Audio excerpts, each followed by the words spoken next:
Bismillah ar-Rahman ar-Rahim, walhamdulillahi rabbil alamin, wassalatu wassalamu ala ashrafil mursalin sayyidina Muhammadin wa ala alihi wa sahbihi ajma'in. Bienvenue sur notre chaîne. Aujourd'hui, nous allons entreprendre un voyage spirituel profond pour comprendre la signification de l'islam et son importance dans nos vies. L'islam n'est pas seulement une religion, mais un mode de vie complet qui nous guide dans notre relation avec Allah. L'islam, comme on le sait, est une grande religion envoyée par Allah à l'humanité à travers le prophète Muhammad, paix et bénédiction sur lui. Il est considéré comme la dernière des religions révélées après le judaïsme et le christianisme. L'histoire de l'islam remonte à des milliers d'années et commence au 7e siècle après Jésus-Christ, dans la péninsule arabique, plus précisément à la Mecque, lorsqu'Allah a envoyé son prophète Muhammad, paix et bénédiction sur lui, pour être le dernier des prophètes et messagers. À cette époque, la Mecque vivait dans un environnement où l'idolâtrie dominait, avec des coutumes pré-islamiques injustes et corrompues. Les droits étaient souvent négligés et les classes sociales étaient très déséquilibrées, avec une grande exploitation des plus pauvres. Mais Allah envoya Muhammad, paix et bénédiction sur lui, comme réformateur social et spirituel pour appeler les gens à adorer Allah seul, et à abandonner l'idolâtrie. Il commença à prêcher l'islam à la Mecque. Au début, la prédication islamique rencontra une forte résistance de la part des crèches, les dirigeants de la Mecque, qui craignaient de perdre leur statut économique et social si les gens adoptaient cette nouvelle religion. Cependant, malgré cette opposition, le prophète Muhammad, paix et bénédiction sur lui, persévéra dans sa mission jusqu'à ce qu'Allah lui ordonne de migrer à Médine, lorsque la persécution à la Mecque devint insupportable. À Médine, le prophète, paix et bénédiction sur lui, réussit à établir une communauté musulmane solide et unie, où les enseignements islamiques étaient appliqués. Les musulmans vécurent en paix et en coopération dans cette ville. Au fil du temps, l'État islamique s'étendit sous la direction du prophète Muhammad, paix et bénédiction sur lui, et plusieurs batailles et expéditions permirent à l'islam de se diffuser dans toute la péninsule arabique et au-delà. Après la mort du prophète, paix et bénédiction sur lui, ses successeurs continuèrent la mission de propagation de l'islam et l'extension de l'État islamique, qui s'étendit rapidement à des régions du Levant, de la Perse, de l'Afrique du Nord et au-delà. Cela marqua l'un des moments les plus importants de l'histoire de l'humanité. Les conquêtes islamiques visaient principalement à propager la religion de l'islam, non pas à imposer l'islam par la force. L'islam ne force personne à se convertir, au contraire, il respecte la liberté de croyance. Ces conquêtes étaient plutôt une mission de libération pour les peuples qui étaient sous l'emprise de l'idolâtrie et des fausses religions, et une invitation à embrasser la vérité divine de l'unicité de Dieu et à vivre selon les principes de justice, d'égalité et de fraternité. Avec le temps, l'islam est devenu l'une des plus grandes religions du monde, comptant aujourd'hui environ 1,8 milliard de musulmans. L'Empire islamique a construit une civilisation remarquable dans des domaines tels que les sciences, la médecine, l'astronomie, les mathématiques et les arts, influençant profondément le monde entier. Parler de l'histoire de l'islam, c'est évoquer de nombreuses étapes et événements marquants. Chaque période de l'histoire islamique a joué un rôle crucial dans l'évolution de la civilisation humaine. Les savants et philosophes musulmans ont grandement contribué à l'élargissement des horizons intellectuels de l'humanité. L'époque des Abbassides, par exemple, a vu un épanouissement scientifique exceptionnel, avec la création de bibliothèques, d'écoles et d'institutions de savoir qui ont marqué l'histoire du monde.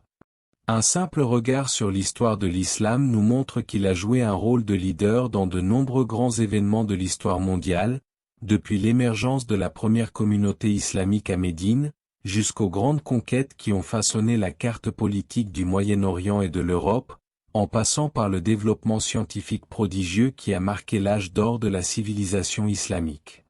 L'islam n'a pas été seulement une religion, mais un point de départ pour une grande nation qui a profondément influencé l'histoire de l'humanité. L'importance de l'islam pour l'individu. L'islam, en plus d'être une religion complète qui gouverne tous les aspects de la vie, accorde une attention particulière à l'individu. En effet, Chaque musulman est appelé à s'épanouir spirituellement et moralement, tout en vivant de manière équilibrée et harmonieuse avec lui-même et son entourage. Cela repose sur des principes fondamentaux, en particulier ceux qui concernent la relation de l'individu avec Allah, ses obligations envers sa famille, ses amis, et la société en général.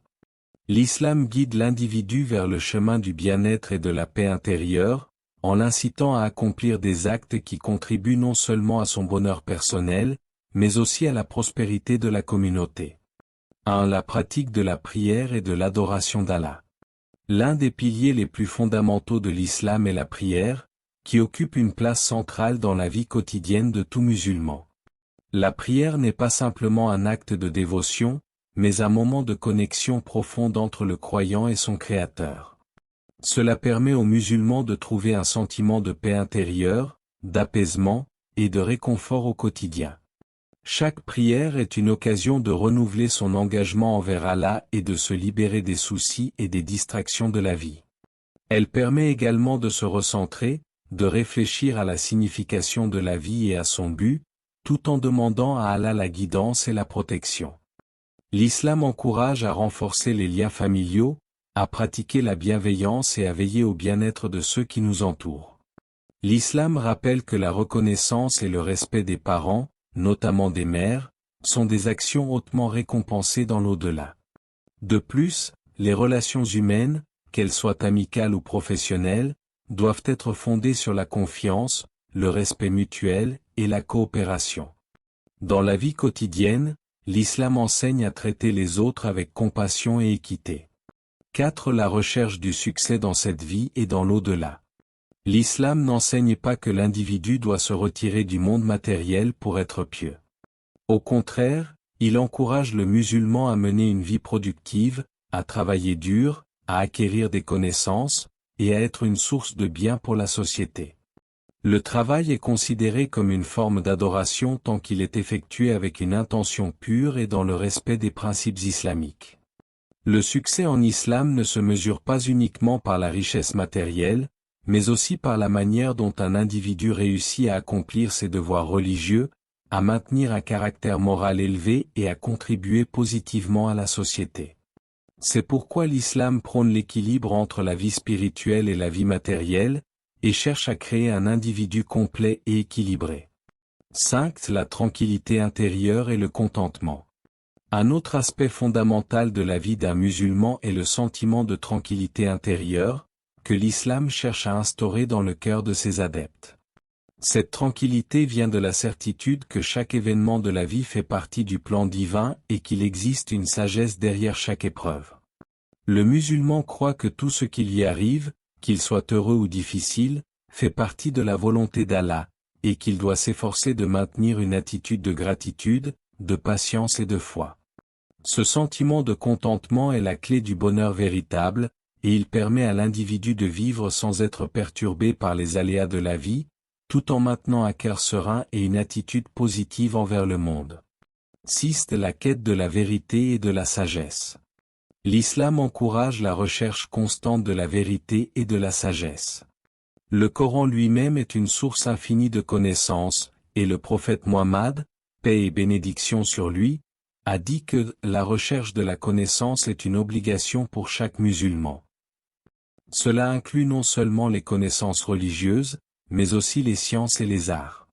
L'islam a historiquement encouragé l'acquisition de la connaissance dans tous les domaines, car cela permet à l'individu de mieux comprendre la création d'Allah et de contribuer positivement à la société. L'intellect est une capacité précieuse que l'islam demande de cultiver et de développer pour le bien de l'humanité. Bien pour l'individu et la société. 7. Le rôle de la charité et de l'entraide. L'islam met également l'accent sur l'importance de la charité et de l'entraide.